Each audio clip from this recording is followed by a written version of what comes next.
Both Bitcoin and Ethereum prices have been plummeting this week after enjoying parabolic gains. Francis Hunt of MarketSniper.com is here with me now to explain more. Hello to you. Thank you for coming into the studio today. The question has to be, quite simply, why? Well, I think you can encapsulate it a little bit at yourself, Katie, in that it has been parabolic. Like anything, market's actually a reflection of human emotion. And what tends to happen is we wait for a reason when everyone gets a little bit scared. They're looking down and there's more to lose than there might be to potentially gain. We had the Fed rate hike, which might have been slightly unexpected. This is a realm which considered an alternative potential currency realm, which has been doing very well against fiat currencies.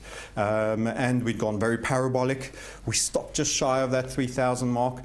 Bitcoin is the boss, and Bitcoin has a few structural issues as well that are starting to come up. The scaling argument is very, very interesting, and there's a possibility of what's known as a fork in the industry. In other words, a coin split. In other words, there's a divergence of view in how it should be run. So these sort of things, these structural developments, as this gets really big and strong, starts to weigh on a coin that's just had a major parabolic run.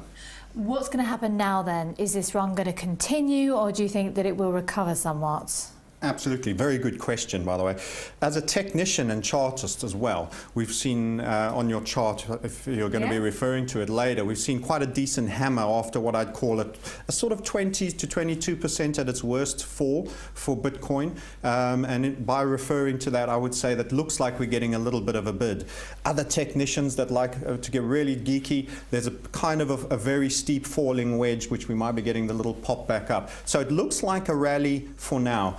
Interestingly, though, the supports come in at that 2,000 level. If you see the previous dip, we dipped just in and around, just running the 2,000 level, and now the lows of that hammer are. So there's kind of a range. We failed at the 3.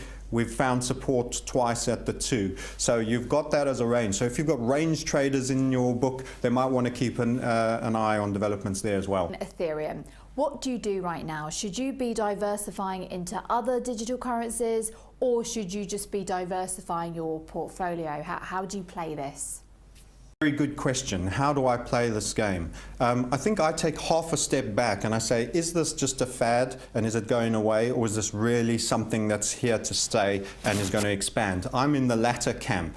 In other words, the whole crypto realm is potentially a money transfer network, it's a payment system, and it's a store of value. That's 3 very useful things. We get our precious metal bulls, but you can't pop a coin in the post with the same security that you can do crypto. I don't think this is going away. We're getting into smart contracts, legal. This is almost like Internet 2.0 all over again. To some people, the Internet was just a different fax machine, a new way of faxing stuff over. They failed to understand that. There isn't going to be just one winner, just as there wasn't in the Internet. That whole .com boom, which people refer to as oh, it's a bust and it's a boom, actually spawned Amazon, spawned Google, spawned real big unicorns. And I think we're in something very similar now. So the game is certainly to be in the game, first of all.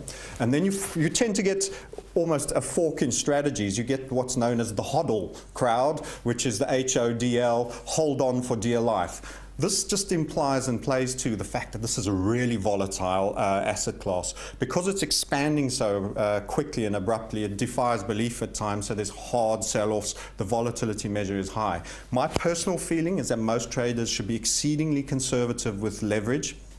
Another issue and a little landmine that people can stand on is that the exchanges had a denial of service attack and that fell over. And what tends to happen is then no new bids orders can come in, and then you have a few people that are bottom fishing, which have got big orders, and you get massive gap downs, people shaken out. So things like stops, very, very dangerous. How do you not trade with stops?